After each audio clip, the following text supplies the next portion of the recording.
Hey,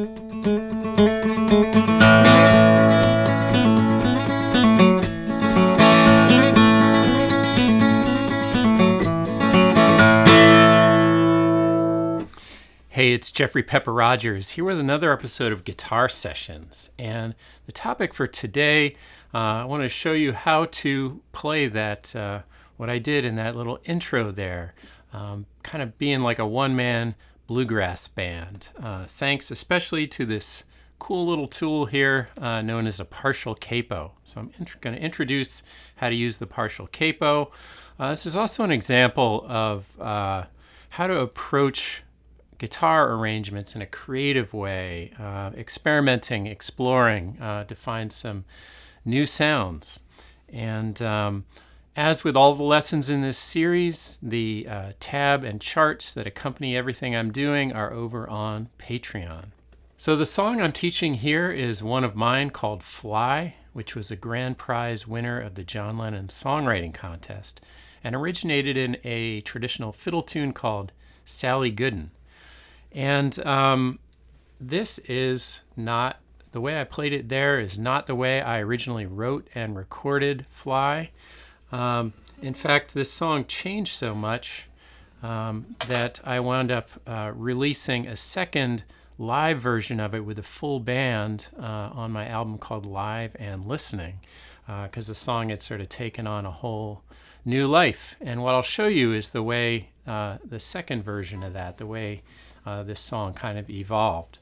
But let me give you a little taste of how I originally did Fly, playing in the key of G. I'll just give you a little sample of the rhythm, play a little bit of a verse and chorus.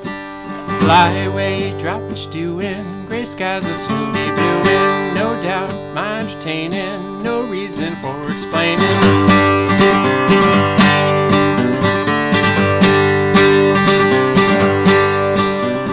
A little bit of verse, and then the chorus is like, but we got stones on our shoulders and steps to climb, we're losing our breath in the crush of time, gather the weight and the questions on your mind, and leave it all behind.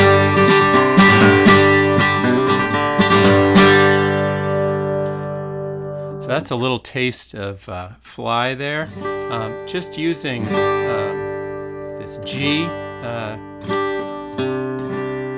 C form, and a D form. Strictly 3 chords there. Kind of classic bluegrass rhythm. But the thing is, I mentioned it kind of originated, was inspired by the traditional tune Sally Gooden. So on the original recording, when I'm playing this rhythm, I actually had a banjo player, a friend of mine, Joe Cleveland, playing clawhammer banjo, playing the Sally Gooden melody as an interlude between the verses.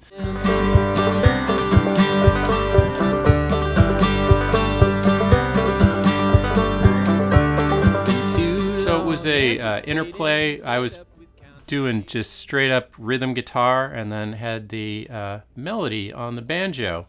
Worked great for the recording.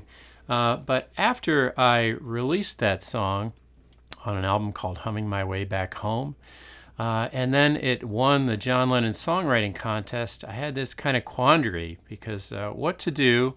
I wanted to play that song in shows, but what to do if I didn't have another instrument to play that Sally Gooden melody? When I could, I played it with banjo, fiddle, other instruments, which is really cool. But I also wanted to be able to play it with my own band without another instrument to play the melody, or even play it by myself. So it was kind of a practical issue. How could I sort of be the rhythm and lead guy at the same time on the guitar? And the answer that I eventually arrived at was the partial capos. So this one right here, there's a few kinds of partial capos that are designed. They cover some strings and leave others uncapoed, open. So this one is designed to cover 3 strings. This particular model is made by Shub. And probably the most common way that people use the partial capo is like this, where I put it on my 2nd fret covering the 5th fourth and third strings. So when I do that, I get this. The capo's holding down an E sus chord for me. This is a great place to start with the partial capo. A lot of cool sounds. I have an original tune called What I Never Said was done with a partial capo like this. I also have several arrangements you can find on YouTube, like one of Joni Mitchell's River, Bird Song by the Grateful Dead, Beatles' Nowhere Man played like this. You get sounds that are kind of as if you were in an open tuning, but you're not in an open tuning. You're in standard tuning, but you're kind of changing the pitches of the strings by capoing some of the strings and leaving others open. But the way I use the partial capo in this song is a little different, or I'm just flipping it around the other side so that I now have the partial capo on the 2nd fret, covering the 4th, 3rd, and 2nd strings. So when I do that, boom, I've got an A chord. The capo is basically holding down an open A shape for me. And so the significance of that is that I can kind of play that A chord with this hand totally free, which means that this hand is then able to play a melody, to play other things. And the other really important part of this is that unlike when I'm playing out of G shapes like I was without the capo, I now have an open string bass note. So that's really key, so I can have a low note ringing underneath without having to fret it. So with my guitar set up this way, I actually wound up moving the key, transposing this song from G to A. So it's as if, I am using a capo at the 2nd fret. So, and I'm going to still use G shapes, but they're capoed up 2 frets now. And so I put it in the key of A, which is actually the traditional key for Sally Gooden, so that works out great. And I found out it's a little bit better key for my voice anyway. So what this partial capo setup means is if I'm playing the basic rhythm behind the verse in Fly, all I'm fretting is the 1st and 2nd strings, 3 frets above the capo. But I got this open string bass note, so I can go. Fly away, drop what you're doing, gray skies will soon be blueing, no doubt mind attaining, no reason for explaining. So it's similar to what I was doing before, but I can leave that bass note ringing there. And then when it comes to the chorus of this song, 'cause we got stones on our shoulders and steps to climb, we're losing our breath in the crush of time. Gather the weight and the questions on your mind, and leave it all behind. The chorus, so you may have noticed what is exactly the same as what I was playing before in the key of G. And the reason is, this is the cool thing about the partial capo. So my first, 5th, and 6th strings are the ones that are left uncapoed. So when I'm playing, with those strings, as long as I'm fretting them, then everything is exactly the same as it would be with a regular capo. So I can hold down that kind of G shape like that and strum it. It's exactly the same, unchanged by the partial capo. Same with the C and the D. Everything's the same. It's only when I leave those strings open so that they ring out below the capo that things change. So using a partial capo can kind of give you a mix of what's familiar, anything that you fret above the capo. I can play an F chord and a G chord, any of these chords like that without any changes from normal. But then when I want to have those open strings ringing down below the capo, I can leave them open. So now check out, though, what happens in the actual Sally Gooden. I'm going to slow it down first. 1, 2, 3, 4.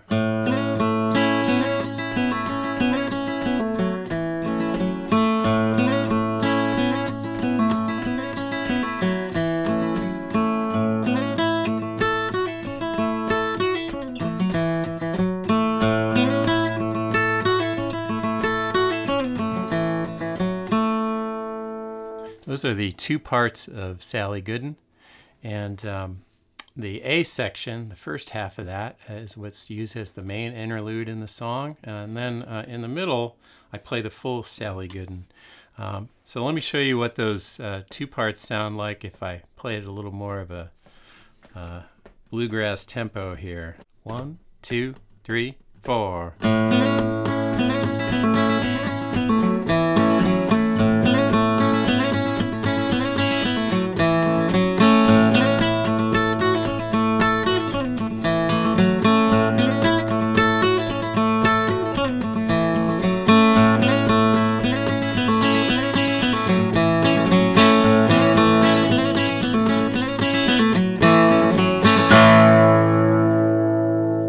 Fun stuff, right? So it's playing this really simple melody.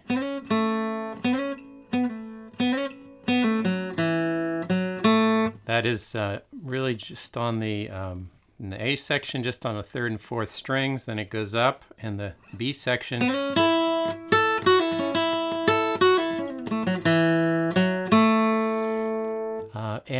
I'm just playing that little melody, but then adding, I keep that bass note ringing out, and then I'm adding in some little flicks on those top strings, which is a little bit like a banjo sound. It's a little bit like the 5th string on the banjo, kind of as a little drone of the chord, and that is what the partial capo makes possible. So in the when I do this live, and you can hear this on the Live and Listening album, at the end of playing through the full Sally Gooden, there comes an improv section where I just kind of have fun playing around with riffing on that G chord. And again, thanks to the partial capo, I can do a lot of really fun things that sound a lot like banjo. So let me just give you some kind of samples what I might do.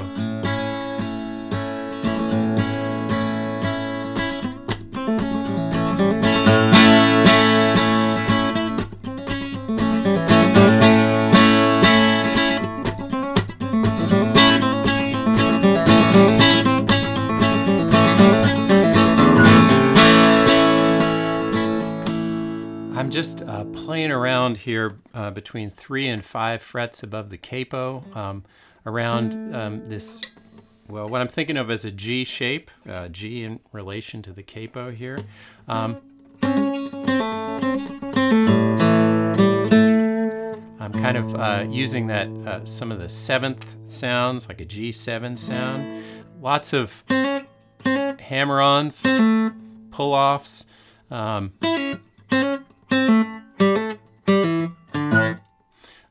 And just fooling around, but then surrounding those with these little, again, these little sort of flicks, light flicks on the top strings, which again, kind of create a little bit of a banjo sound. So.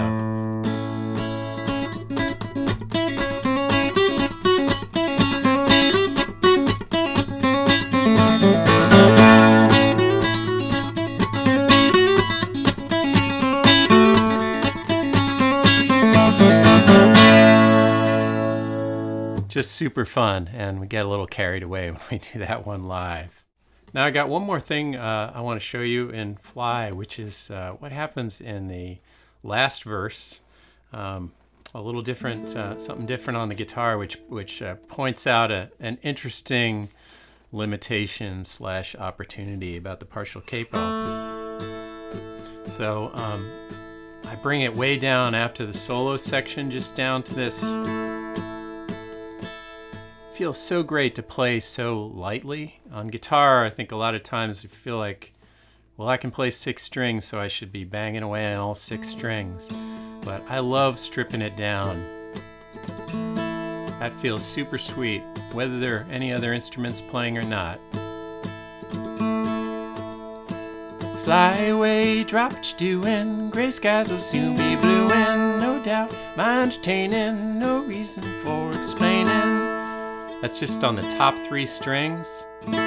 Keeping those there on the 3rd fret, 1st and 2nd string. Adding on the 3rd string, 2nd fret above the capo. And then comes this descending line where I'm starting on the open 3rd string down to the 4th string, walking down the 4th string, over to the 5th string, 5th string again, and then, so I want this note right here, which is on the 6th string, but it's alongside the capo. That's one of those notes that's not being held down by the capo. So what I got to do is kind of reach over and get my index finger in there so I can just grab that note alongside the capo. So that takes a little getting used to. Interesting sort of challenge, but sometimes if you want the note, you got to make it happen. So the last part of that line is just from there, up 1 fret, and then I land finally in a G. So that whole descending thing is like this.